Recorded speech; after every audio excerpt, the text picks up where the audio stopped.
정철이라는 분이 있습니다. 정철. 너무 잘하는 정철이 아니라 카피라이터가 합니다. 카피라이터 정철 씨가 지은 책 가운데서 뇌물이 사용법이라고 하는 책이 있습니다. 그 책에 나오는 내용입니다. 내용에 뭐라고 했냐면 멸치의 슬픔이라는 것이 있습니다. 잘 아시죠 여러분? 멸치. 고기 가운데서 제일 좋아하는 고기가 제가 멸치입니다. 그런데 저희 누나도 학교 다닐 때에 남쪽 그 해안에 가장 많이 표시를 해놓고 여기에서 나는 고기가 어떤 고기냐 어디냐라고 했을 때에 이상하게 그쪽에는 특이한 고기가 없는데 쓸 것이 없더래요. 누나가. 그래서 이상하다. 그래서 답을 못 쓰고 나왔대요.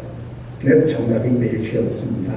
그래서 누나가 되게 우는 거 보았습니다. 멸치가 고기냐고 왜 답을 문제를 그런 식으로 냈냐고 하면서 굉장히 아쉬워하고 생각하는데 정철이라고 하는 카피라이터가 멸치의 슬픔이라는 것을 그래서 뭐라고 그러냐면 죽는 날까지 아니 죽었어도 끝내 듣지 못한 말이 있다 그랬어요.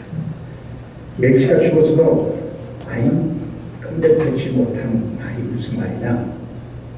멸치 한 마리 주세요 하는 거예요. 멸치 한 마리 주세요. 멸치는 살아가면서 자기가 살면서 한 번도 물속에 들어가서 있을 따름에게 한 마리로 취급당하지 못하고 한 마리 주세요라고 하는 말을 멸치가 한 번도 듣지 못하고 또 들을 수도 없었다. 그래서 멸치의 슬픔이라는 짤막한 의미 있는 정철 카피라이터가 그것을 이야기를 했습니다. 그럼 무슨 말씀을 드리려고 하느냐? 우리가 살아가면서 정말 슬플 때가 있습니다. 그 슬플 때에 어떤 환경 속에서 주어진 그런 슬픔이 아니라 정말 같은 교회에 공동체로서 다니면서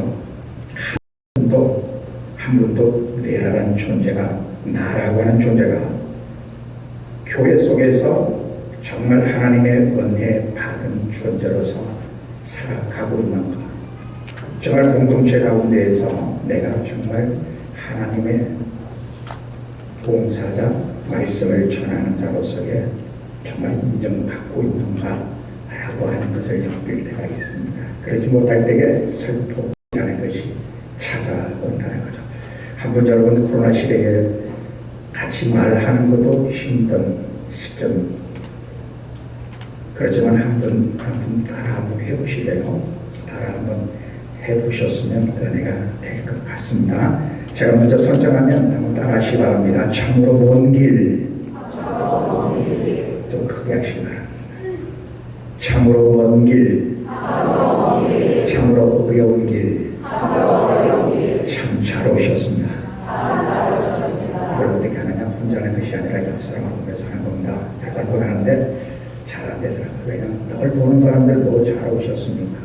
뭐 특별하게 인사합니까? 목사님 들어오실 때마다 그런 인사를 하라고 그러면 어색할 거고 저도 그랬어요. 그런 인사를 하라고 그러면 좀 싫더라고요. 그런데 하는 게 건강에 좋더라고요. 영적 건강에. 자기 존재를 확인시켜주기 때문에 서로의 존재의 감을 느끼게 만드시기 위해서 바라보면서 늘 인사하셔야 됩니다. 참으로 먼 길이지 않습니까? 교회 가까이 있는데요? 아니요. 정말 교회라고 하는 영적 공동체에 들어온다는 것이 얼마나 먼 일입니다. 우리의 삶에서 교회를 찾는다는 것이 얼마나 참 힘든 길인 줄 모릅니다. 예배자로 서 있다는 것, 막연히 당연히 예배자로 설 것이다. 아니죠. 하나님의 부르심에 응답한 이만희 할 수 있는 인생을 살아가면서 가장 복된 순간이 여러분의 삶에 수없이 많이 있었겠습니다만 내가 하나님 앞에 서 있을 때 내가 예배자로 서 있을 때가 인생의 가장 복된 순간임을 여러분 믿으시기 바랍니다. 내 인생에 하나님 앞에 설 때가 가장 복된 순간입니다. 그냥 당연히 내가 예수 믿었기 때문에 서 있을 것이다, 서는 것이 당연하지 않느냐라고 할지 모르지만 그렇지 않습니다. 매 순간마다 존재를 확인시켜줘야 되고 하나님 앞에 서 있음에 감사드려야만이 오지 말아본다고는 한 이 중요한 교회라고 하는 공동체에 하나님이 묶어주셨지 않습니까? 이 지역사회에 수많은 교회들이 많이 있을 텐데 왜 하나님이 나로 하여금 이 교회에서 하나님을 만나고 하나님을 의지하게 만드셨다가 하나님의 나라에 이렇게 만드셨을까? 그거 생각한다 그러면 하나님이 이곳에 100년 전에 102년 전에 교회를 세워주심에 대한 감사, 그리고 수많은 교회 가운데서 내가 이 교회를 통해서 하나님을 만나고 하나님의 은혜를 체험하고 그 최후의 역사 가운데서 하나님의 나라를 향하여 갈 수 있다는 그 통로가 되었으니 무한 감사를 하나님 앞에 올려드려야 됩니다. 서로를 확인시켜주고 서로가 슬프다 할 마음을 가지기 전에 정말 참으로 먼 길이었는데 잘 오셨습니다. 정말 어려운 길 잘 오셨습니다. 정말 옆에 있어 주셨음에 감사합니다 라고 진심 어린 인사를 건넬 수 있어야 됩니다. 어릴 때부터 교회에 머문다는 것이 아이들에게서는 최대의 복입니다. 저는 지난 시간을 돌이켜보면 난 세상 모든 사람들이 다 예수 믿는 줄 알았습니다. 저는 태어날 때 선택이 없었거든요. 부모님 예수를 믿었기 때문에 세상 모든 사람들이 다 교회에 가는 것이 당연한 줄 알았습니다. 그런데 그게 아니더라고요. 그래서 그랬죠. 지금도 살아가면 살아갈수록 감사가 나오죠. 부모님이 나에게 예수 그리스도라고 구세주를 유산으로 남겨주셨으며 예수 그리스도를 알게 해주셨으며 너무너무 감사하면서 살아가고 있습니다. 정말 여러분의 삶에 예수를 만났다는 것 정말 감사하셔야 됩니다. 살아가면서 내 삶의 이 목적이 뚜렷하지 않으면 우리의 삶의 가는 길을 잃어버리게 됩니다.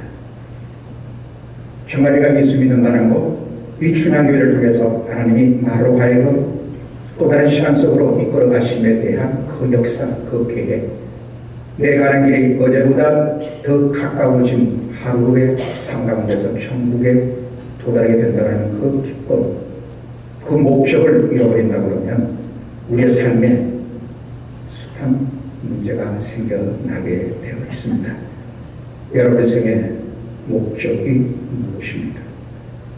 정말 내 발걸음이 저 하나님의 나라, 저 천상을 향하여 가고 있으면 그것이 매일매일 어제보다 가까워진 하루를 가고 있다고 그거 믿는다 그러면 그것이 바로 복된 인생이죠.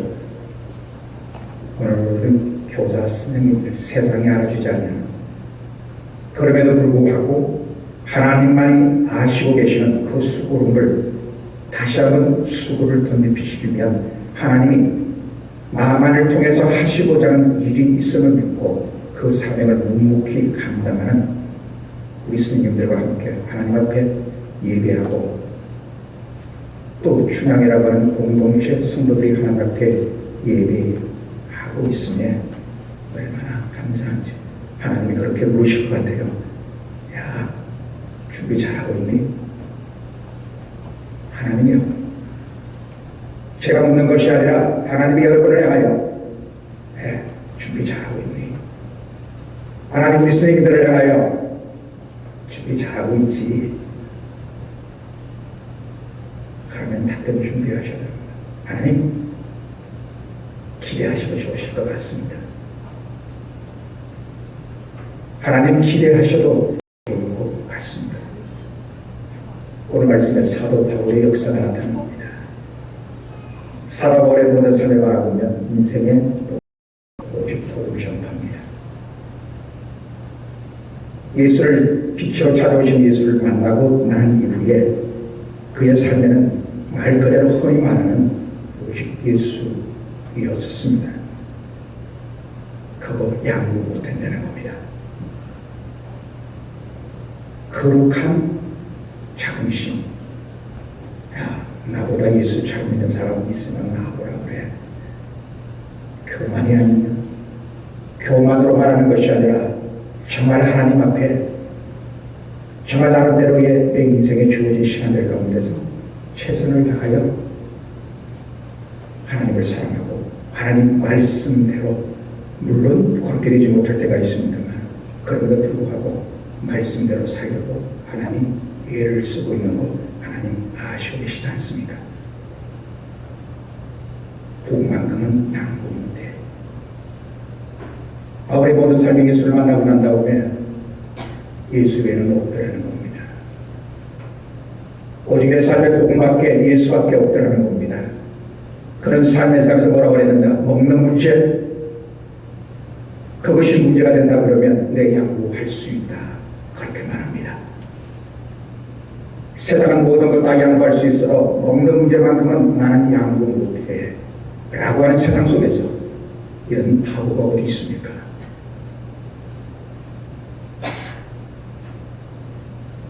정말 예수 믿는다 그러면, 복음을 위해서라 그러면 내 얼마든지 먹는 문제까지 양보할 수 있다. 그래서 고린도서 8장 13절에 만일 음식이 내 형제로 넘어지게 한다 그러면 나는 평생 고기 안 먹겠다, 그렇게 말합니다. 복음을 위해서라 그러면 누군가가 내 속에 있는 그 예수를 말하라고 그러면, 누군가에게 내가 만난 예수를 이야기할 수만 있다고 그러면 내 모든 것 다 내려놓고 내 모든 것 다 손해보고라도 예수만큼은 내가 자랑 삼겠습니다. 그래서 그런 신이 이런 말을 합니다. 우리나 혹은 하늘로부터 온 천사라 한달지라도, 그 누구라고 한달지라도 다른 복음을 전하면 저주받는데, 바울의 삶에 그의 삶을 들여본다 그러면 그런 말 표현이 쉽지가 않습니다. 예수 외에 다른 말을 하면 더 저주받는데 그만큼 예수밖에 없다, 그 말이죠. 그 확신 어디서 나온 것일까? 도대체 무엇이 그로 하여금 이렇게 예수를 말할 수 있게 만들어주셨을까? 그 열정이 어디서 나왔을까? 하나님이 나를 부르셨다는 겁니다.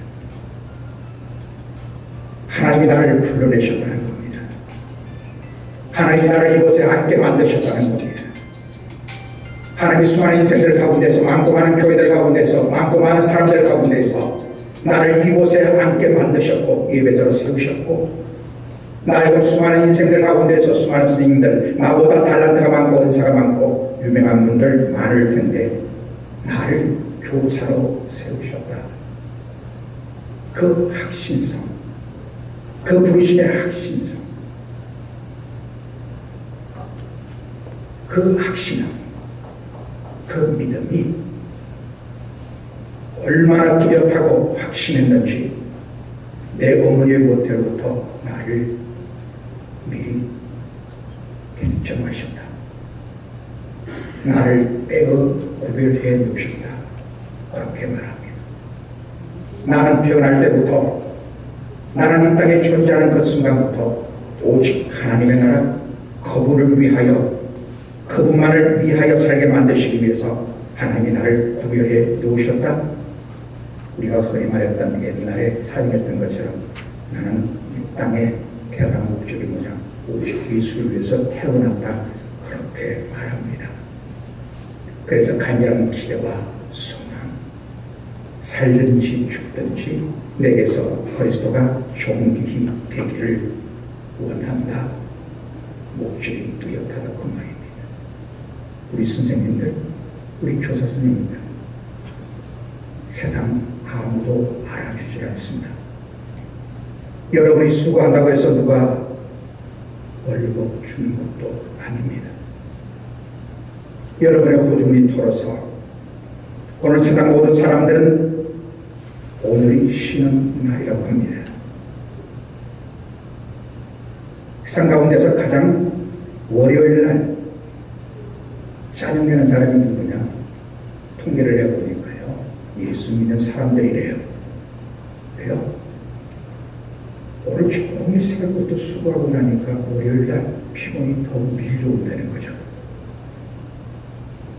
그만큼 수고로운 하나님 앞에 오직 복음을 위하여 수고하다 보니까 그러는 결과가 나타난 것. 물론 조금은 그렇습니다만 저 말씀이겠네. 하나님이 나만을 통해서 하시고자 하는 일이 있어서 많고 많은 스님들 가운데서 많고 많은 사람들 가운데서 나를 택하여 세우셨다. 나만을 통해서 말씀을 전달하기 위해서 하나님이 나를 구별시켰다 하는 그런 자긍심이 여러분의 삶에 정말 있습니까? 수많은 말씀들을 들어보면서 헌신을 다짐했었고 믿음으로 살고 의를 써주었던 우리 모두, 아니 우리 선생님들, 정말 하나님이 나만을 통해서 하시고자 하는 일이 있기 때문에 수많은 인생들 가운데서 나를 택정해 주시고 나를 부르셔서 이 춘향이라는 교회에 하나님의 귀한 선한 봉사자를 세우셔서 나를 통해서 하나님의 뜻을 이루시기 위한 가정으로서 나를 세우셨다. 그 확고한 믿음이 내 속에 내주하고 있느냐 그 말입니다. 일본 가가와 현에서 젠서지시에서 재배한 사각형 수박입니다. 우리가 일반적으로 수박하면 둥근거리지 않습니까? 그러나 참 일본을 칭찬하는 건 아닌데요, 아이디어가 기발한 것 같습니다. 사각형 수박을 만들었습니다. 자랄 때에 깨어지지 않는 유리병에 넣어서 사각형 유리병에 넣어서 키웠더니만 저렇게 사각형이 나왔습니다. 그럼 말로는 그렇게 좋지는 않은 것 같아요. 그런데 신기하지 않습니까? 우리가 생각으로 둥그러야 될 그 수박이 네모난 유리병 속에 들어가서 털 안에 크다 보니까 저렇게 네모난 수박이 되었다. 왜 만들었을까? 그런 그렇죠. 의문이 생깁니다. 냉장고에 넣어두기가 보관하기가 편하라고 단순한 생각에서 출발했습니다.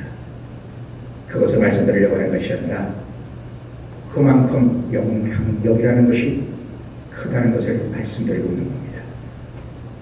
어떤 틀에서 어떤 마음을 가지고 아이를 양육하느냐, 어떤 것을 가지고 하나님 앞에 서느냐, 그 아이가 하나님께서 나만을 통해서 하신 분명히 뜻이 있기 때문에 내 속에 하나님을 향한 그 어떤 열정과 하나님의 나라 확정이라고 하는 그 확고한 목표가 없으면, 목표를 가지지 않냐면 세상의 영향력을 받을 수밖에 없는, 하나님이 원하시는 정말 영향력을 끼칠 수 있는, 모든 나라를 통해서 하나님이 이 춘향교회를 통해서 하나님이 나를 세우셔서 나를 통해서 그 양육받게 만드신 그 아이에서 세상에 선한 영향력을 미칠 수 있는 그 아이가 태어난다 그러면 그보다 더 큰 하나님의 복이 어디에 있겠습니까?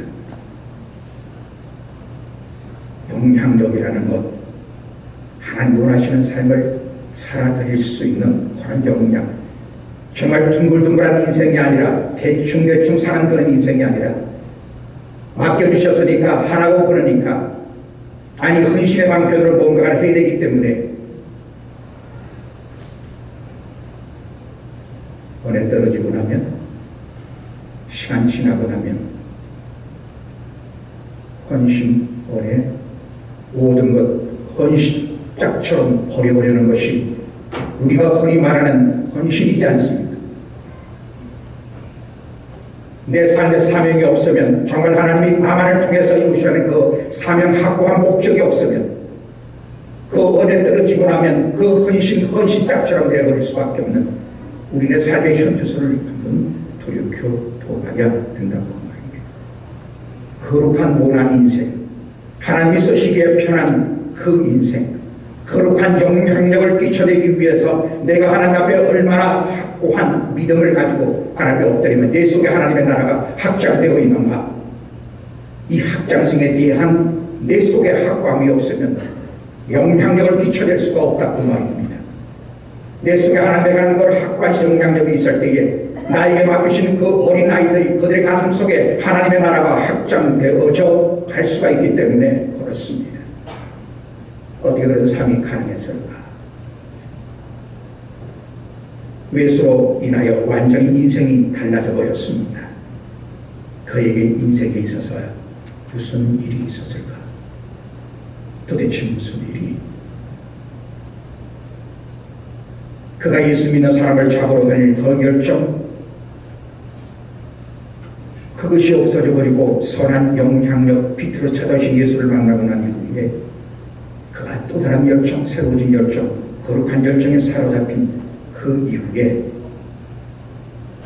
우리가 여러분 한 번 더 은혜 받았다고 해서 평생 그 은혜가 여러분의 천국 가는 시간까지 그 은혜가 여러분을 붙들어 내고 있던가요? 아니지 않습니까? 수많은 은혜가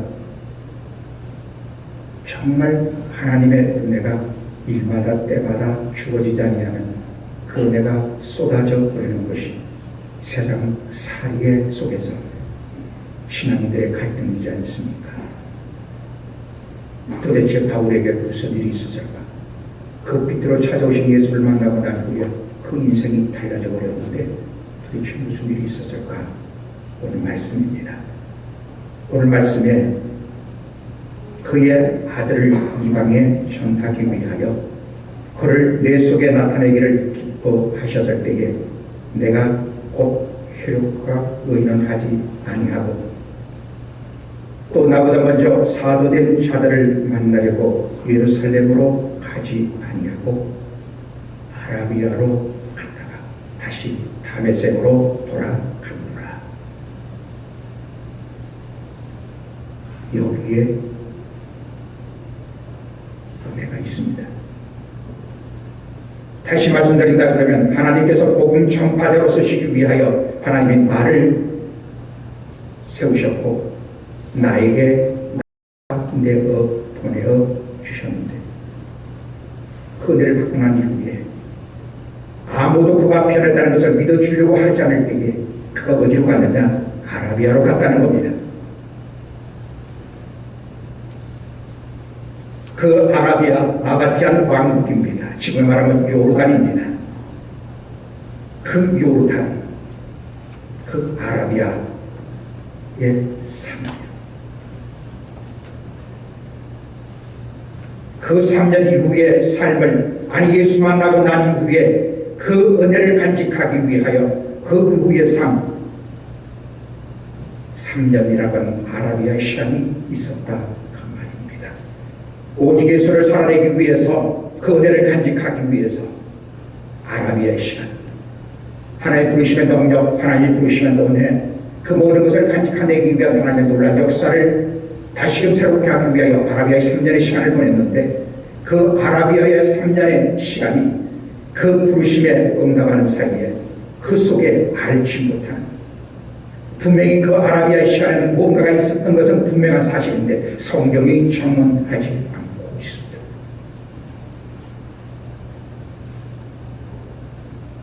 인생의 은혜를 더욱더 은혜되게 만드시기 위하여 하나님의 은혜를 간직하기 위한 아라비아의 3년의 시간이 있었는데 그 3년의 시간을 위해서 성경은 침묵을 하고 있습니다. 무언가가 있을 것 같은데 그 무언가를 말하지 않고 그 무언가가 드러나지 않은 그 시간, 그로 하여금 그 길을 감에 있어서의 더 믿음으로 달려갈 수 있게 만드는 그 시간, 세상은 모르는 시간, 오직 그와 하나님과의 만남의 시간, 하나님만이 아는 시간, 철저히 자기 자신을 십자가에 못 박는 시간, 철저히 하나님 앞에 다메섹 도상에서 빛으로 찾으시는 그 예수의 은혜, 그래서 그 회개하고 난 이후에 하나님을 만나고 영적 재정립의 시간을 가진 그 아라비아의 그 3년, 그 이후의 시간, 그를 통해서 하나님이 역사하실 것을 믿고 보여준 바울의 행보를 바라본다 그러면 그 3년의 시간 이후에 엄청난 것을 감당해야 되는 것을 볼 수가 있습니다. 우리 선생님들, 여러분이 준비하는 모든 것 누구도 알아주지 않습니다. 한 생명 앞에 서기 위하여 여러분의 삶의 수고로움을 제천하고 그 말씀을 붙들고 씨름하는 그것 아무도 알아주지도 않고 알아달라고도 하지 않습니다. 그러나 그 시간이 있었기 때문에 하나님이 나에게 맡기신 그 영혼을 통해서 하나님의 뜻을 이루기 위하여 영적 양육을 통해서 그 어린 생명을 키워가고 계시고 있기 때문에 그 수고로움이라지 않고 바울의 아라비아 시간의 3년을 그 믿음으로 견뎌낸 것처럼 우리 선생님들 그 시간을 견뎌내며 아무도 알아주지 않은 시간을 투자해가며 영혼 앞에 서려고 영적 정립의 시간을 가지지 않습니까? 그 시간이 있고 난 후에 바울이 모든 것을 견뎌냅니다. 철저히 그 시간을 보내고 난 후에 그 모든 것을 견뎌내는 것을 볼 수가 있습니다. 많이 들어보셨던 빙산의 일학이라고 하는 말을 여러분 아시고 계시죠? 우리가 잘 아는 대로 상식적인 건 틀릴 수도 있습니다만 대부분이 90%가 물속에 빙산이 잠겨져 있다는 것은 우리는 알고 있습니다. 표면에 보이는 것은 10%죠. 물 위에 올라와 있는 거울을 덩어리는 그게 전부가 아니라는 말입니다. 갖고 말씀드린다 그러면 빙산의 일각과 같은 보이지 않는 영성, 그 보이지 않는 영성이 봉우리 하나를 위로 올려낼 수가 있다 그 말입니다. 우리 스님들의 그 영적 보이지 않는 영성을 통해서 한 영혼을 하나님 앞에 올려드릴 수 있을 정도의 그 밑에 수고로움이 있어야 된다라고 하는 것이지요. 또 하나 예를 들어볼까요? 요즘 우주 시대입니다. 그죠? 그 사도 바울의 아라비아의 영성이 이 로켓과 비교해 볼 수가 있습니다. 로켓 엄청난 무게죠. 정말 고나라도에 가보신 분은 여러분 아시겠습니다만 정말 어떻게 저걸 하늘로 쏘아 올릴 수 있을까? 라고 하는 의문을 가질 정도로 정말 신기한 장면이 참 많이 있습니다. 나라도에 가보니까 그랬습니다. 그 베톤의 무게를 인공위성을 대기권 밖으로 밀어 올리려면 강력한 추진력, 즉 로켓이 있어야 됩니다. 그 강력한 로켓의 힘이 없이는 인공위성을 대기권 밖으로 쏘아 올려낼 수가 없습니다. 강력한 추진력이 있어야 됩니다. 그 강력한 추진력이 우리 육신에 갇혀있는 그 영에 갇혀있는 그 모든 것, 하나님의 은혜의 보좌 앞으로 나가도록 밀어 올리려고 하는 강력한 영성이 우리의 삶에 있지 아니하면 그 누구도 하나님 앞에 설 수도 없고 어떤 영혼도 한 영혼도 하나님 앞에 설 수 있게 만들어 드릴 수 없는 통로가 될 수가 없다라고 하는 그런 말씀을 드리고 있습니다. 강력한 추진력, 내적인 영성이 있어야 됩니다. 여러분 계산을 한번 해보고요. 여러분 세상 사람들 계산은 다르지 않습니까? 하루가 24시간 하고 같은 이야기 하고 있습니다. 24시간이지 않습니까? 그러면 교회에서 하나님 말씀을 영향력을 받는 시간이 얼마일까요? 1시간이잖아요. 그죠? 우리 선생님을 통해서 어린 영혼들이 영향력을 받는 시간이 1시간밖에 안 돼요. 24시간 가운데서 잠자는 시간 8시간, 9시간 배고 나면 그 104시간이라고 하는 여시간이라고 하는 것이 세상의 영향력을 받습니다. 그 세상의 영향력을 받는 어린 영혼들, 어떻게 한 시간으로 하나님 말씀의 영향력을 통해서 세상을 변화시킬 수 있게 하는 그 말입니다. 계산이 바르신 저와 여러분 안 맞지 않습니까? 어떻게 한 시간으로 영향력을 통해서 그 24시간, 그 숱한 시간들, 그것도 한 주일이 한 날이 아닌 일주일이라고 하는, 한 주간이라고 하는 그 엄청난 시간들 가운데서 한 시간의 영향력으로 어떻게 그 영혼들 가슴 속에 하나님의 나라를 확장시킬 수 있다 그 말입니까? 계산성으로 안 맞지 않습니까? 말씀의 영향력이 아니고 우리가 말하는 전지전능하신 하나님의 그 놀라운 역사, 그 영향력이 아니고는 세상을 이기게 만들 수가 없다 그 말입니다. 내가 하나님 앞에 얼마나 무릎 꿇고 얼마나 하나님을 의지해야 하느냐 여부에 따라서 그 한 시간의 무릎 꿇음의 영향력이 그 숱한 한 주간의 영향력 수많은 시간들을 이겨낼 수 있는, 그래서 그 영향을 통해서 세상을 변화시키는 수많은 사람들을, 영적 사람들을 만들어낼 수 있기 때문에 내가 그런 하나님의 부르심에 응답하고 있다는 그 자긍심이 있어야 합니다. 바울의 모든 삶들, 그 아라비아 시간을 통해서 영적 싸움을 통해서 그는 보는 날 정말 하나님의 나라에 나타날 것을 확신한 마음으로 모든 온갖 고난을 다 견뎌냅니다. 그 아라비아 시간이 있었기 때문에 고린도 후서 6장 또 11장에 나타난 대로 하나님의 은혜를 받았다고 할지라도 삶은 여전히 삶입니다. 현실은 현실입니다. 그러나 그거 어떻습니까? 예수를 위해서 옥에 갔지. 맞아. 죽을 뻔하고 40에 강한 매를 5번이나 맞고 3번이나 채찍 맞았다. 그냥 적당히 되는 채찍이 아니지 않습니까? 3번이나 파선을 당했다. 정말 모든 삶의 수많은 어려움들, 그 모든 것들을 견뎌낼 수가 있었던 이유가 그 아라비아의 3년의 영성이 있었기 때문에 그렇습니다. 여러분, 하나님의 부르심에 응답한 우리 모두 정말 하나님의 은총 가운데서 준비되지 않으면 그 모든 것들을 감당해낼 수가 없습니다. 어느 때보다도 그 고난을 잘 견뎌내고 잘 모든 것을 행해야 됩니다. 알프레도 로스 하이터헤드라고 하는 분이 있습니다.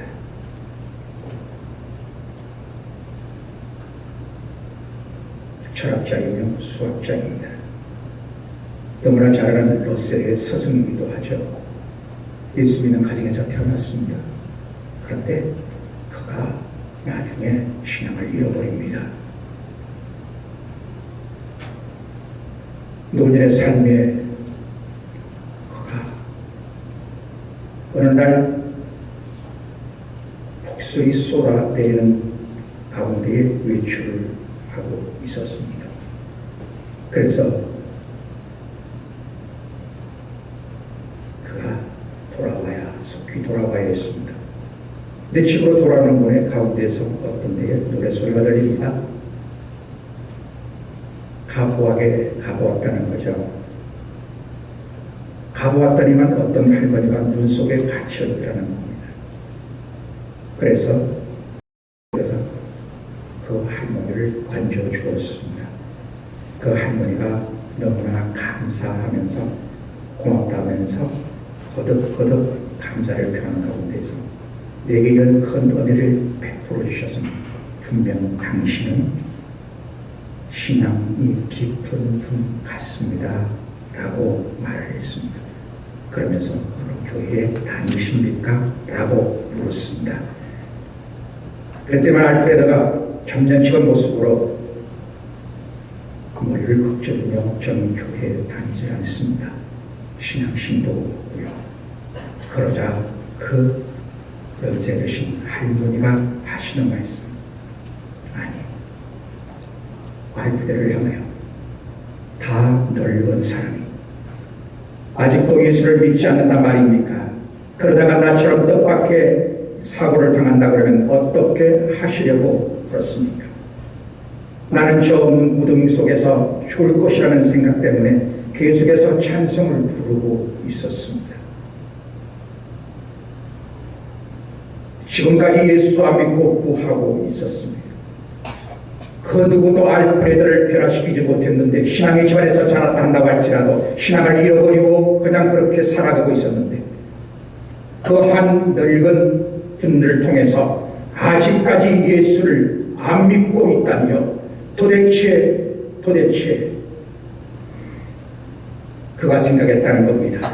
무엇이 저로 하여금 무서운 죽음 앞에서 찬송하게 만들었는가?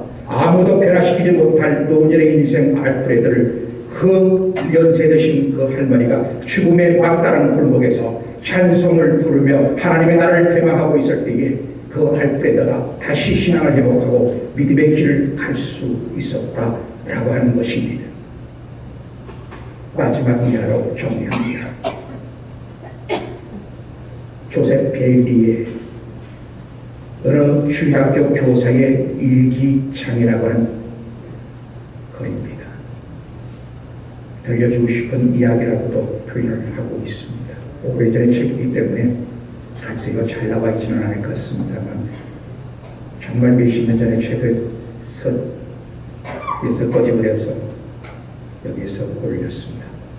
조셉 베일리가 성경 공부를 하고 있는 가르치는 사람이었는데 그 성경 공부 모임에 프랭크라고 하는 한 분이 있었습니다. 서로 이야기를 나누는 가운데서 그 프랭크라는 분이 딸 이반의 이야기를 들려주었던 것을 기록해 놓았습니다. 그 딸, 프랭크의 딸 이반이 한때는 예수를 믿었는데 어릴 때 예수를 믿었는데 방황했다는 겁니다. 그리고 다시 예수를 믿게 되었다는 거죠.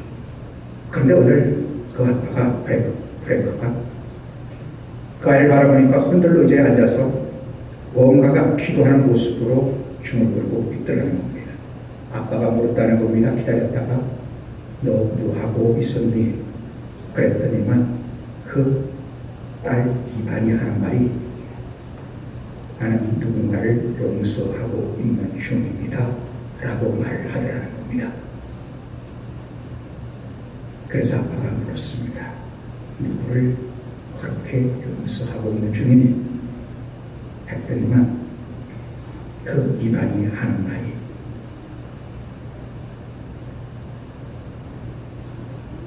내가 옛날에 주일학교에 다녔을 때에 그 선생님이 말도 안 되는 학습 진행으로 나를 괴롭혔다는 겁니다. 한 번도 나를 쓰다듬어 주지 않았다는 겁니다. 그래서 지금 그분을 용서하고 있는 중이다라고 하더라는 겁니다.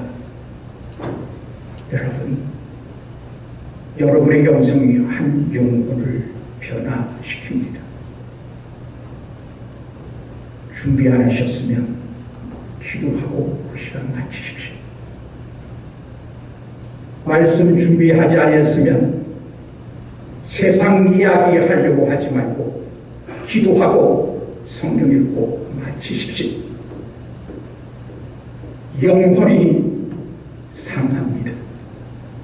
누군가가 우리를 위하여 지금 어느 곳에서 하나님 그 선생님 용서하여 주시옵소서.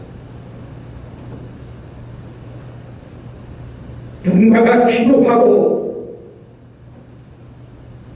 있지는 않을까 두려움이 앞섭니다.